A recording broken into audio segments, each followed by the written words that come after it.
জীবন একটাই, জীবন কখনো দুটা পাবো না। সেই জীবন হোক আল্লাহর জন্য, মানবতার কল্যাণের জন্য, প্রিয় দেশের জন্য, প্রিয় জাতির জন্য।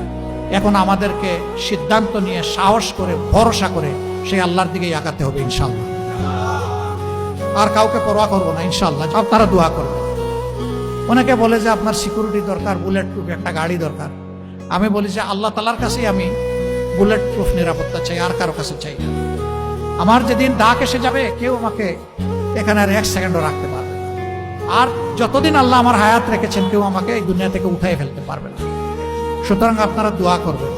এ লড়াই চলবে ইনশাআল্লাহ। এ লড়াই আমরা বন্ধ করব না ইনশাআল্লাহ। এ পথে আমরা থামবো না ইনশাআল্লাহ। আমাদের সামনে হিমালয় পর্বত দাঁড়ায় গেলেও আল্লাহ তাআলার শক্তির সাহায্যে সেই হিমালয় পর্বত আপনাদেরকে, জাতিকে সাথে নিয়ে ইনশাআল্লাহ আমরা টপকাব। নিজে দুর্নীতি করবেন না এবং কোনো দুর্নীতিবাজকে প্রশ্রয় দেবেন না। সমাজের সর্বক্ষেত্রে ন্যায় বিচার প্রতিষ্ঠা হবে, বিচার বিভাগ স্বাধীন হবে। কেউ বিচার বিভাগের উপর কোনো রাজনৈতিক হস্তক্ষেপ করতে পারবেন না। অপশাসনের বিরুদ্ধে, দুঃশাসনের বিরুদ্ধে, ফ্যাসিবাদের বিরুদ্ধে আমরা ঐক্যবদ্ধ। আল্লাহ তাআলা আমাদেরকে এই তৌফিক দান করুন। আসসালামু আলাইকুম ওয়া রাহমাতুল্লাহি ওয়া বারাকাতুহু।